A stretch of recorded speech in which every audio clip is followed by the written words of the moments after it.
Your dog can't tell you it's depressed. It can't tell you it stopped caring about things it used to love. It can't tell you it's been waiting for something to feel normal again. All it can do is show you, and most owners miss it. My beagle Archie stopped meeting me at the door one day. I didn't think much of it.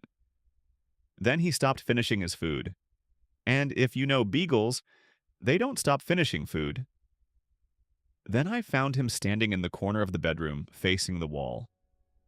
Not sleeping, just still. I took him to the vet. Nothing physically wrong.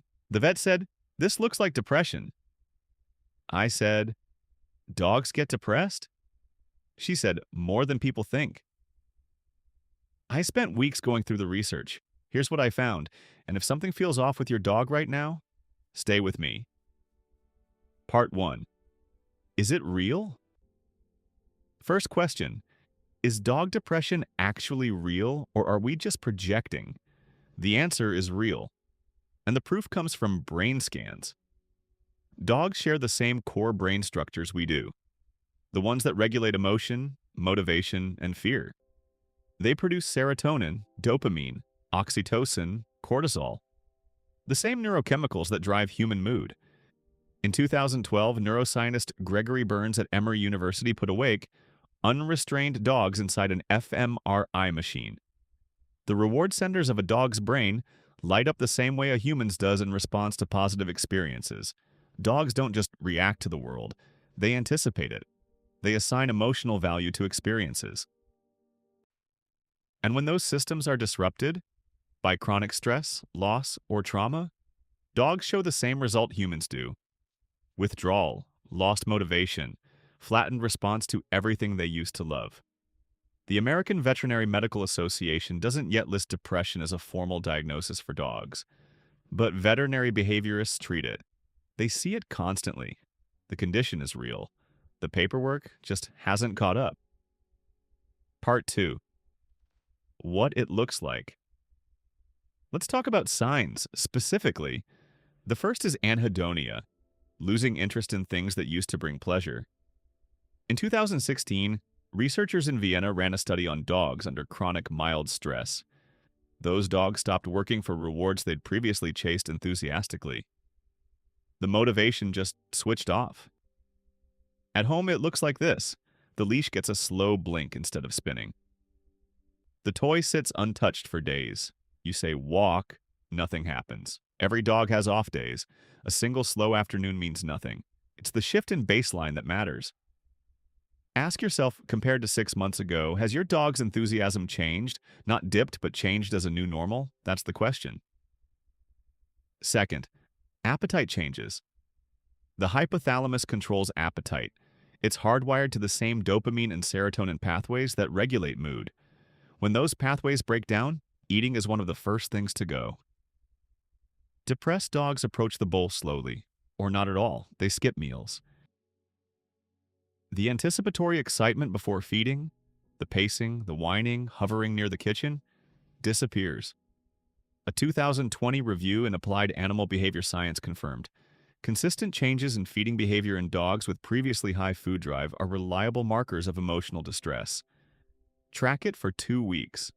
Not just whether they ate, how they approached the bowl. Changes in that pattern are data. Third, flat effect during waking hours. Dogs sleep 12 to 16 hours a day. That's normal. Sleep quantity means nothing. What matters is the quality of the hours they're awake. A healthy resting dog is still tracking the environment.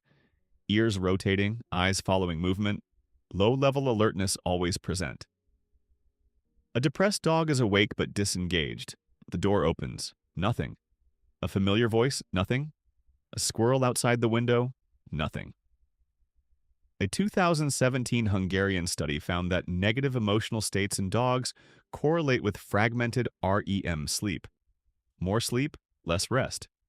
Same pattern as depressed humans. Fourth, social withdrawal. Dogs evolved specifically to bond with humans. Social motivation isn't a personality trait. It's a biological drive. When it drops, it shows.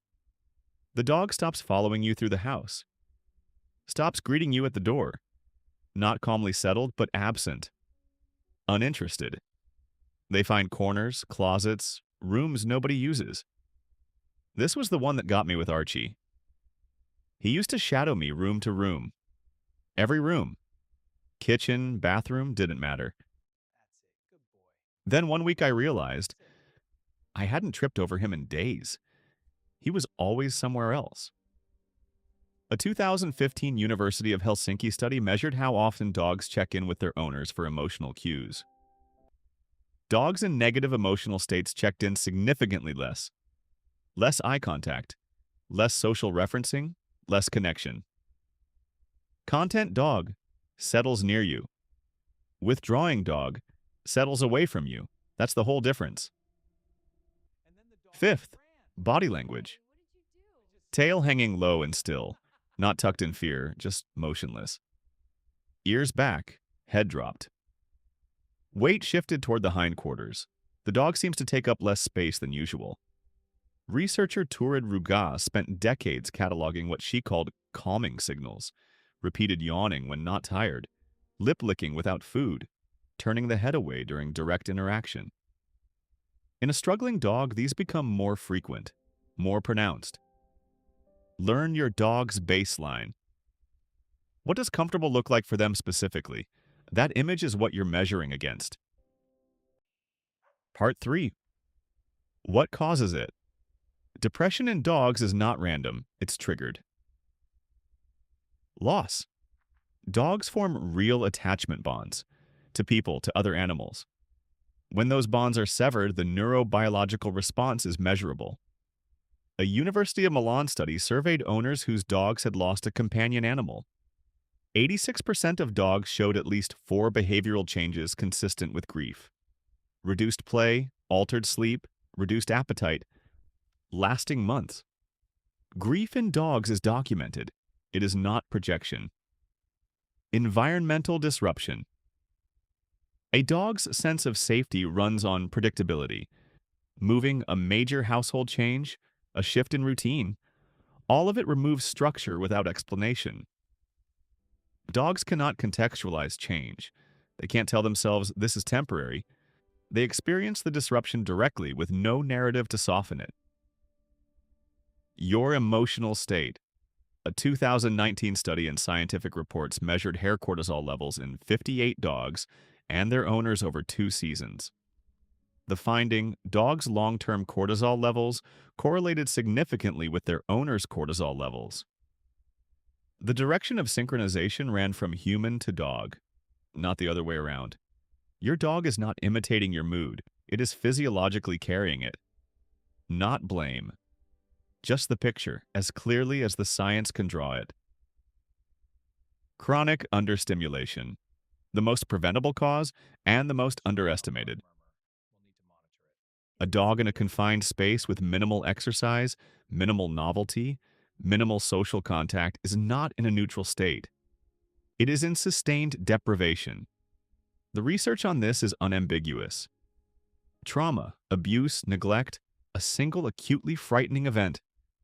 These can surface as depressive symptoms immediately, or months later, triggered by cues that echo the original experience. Part 4. What to do.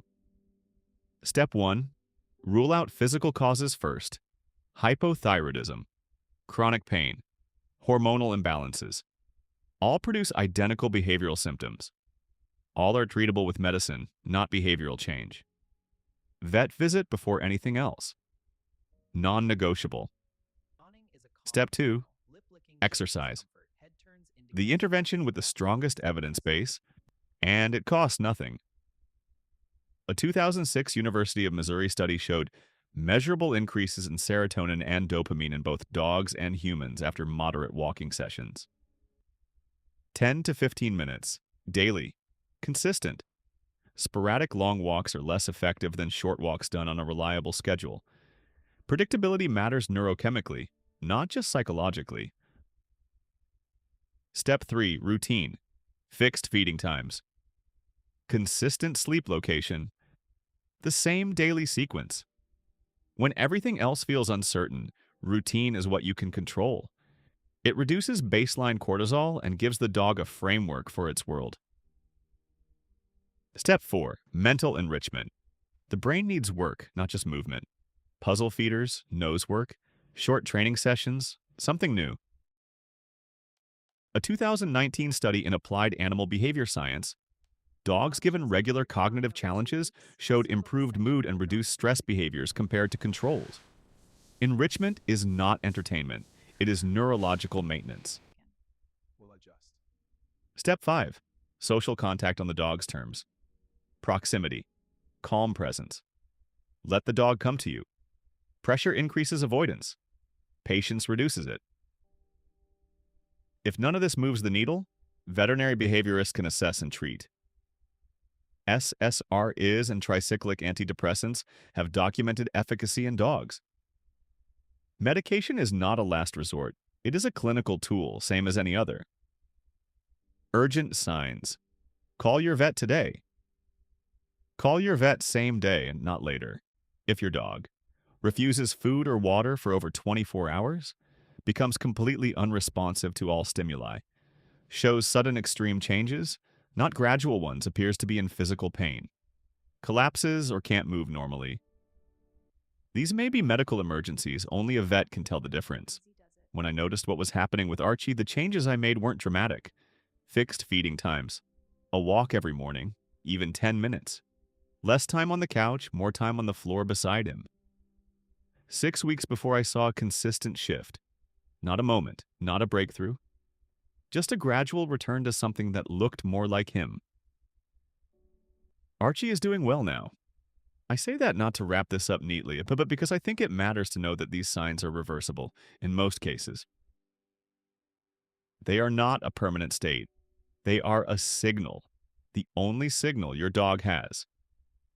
If this helped, share it with someone whose dog hasn't seemed quite right lately. Sources for every study are in the description. And if your dog is going through this right now, you're paying attention. That already matters.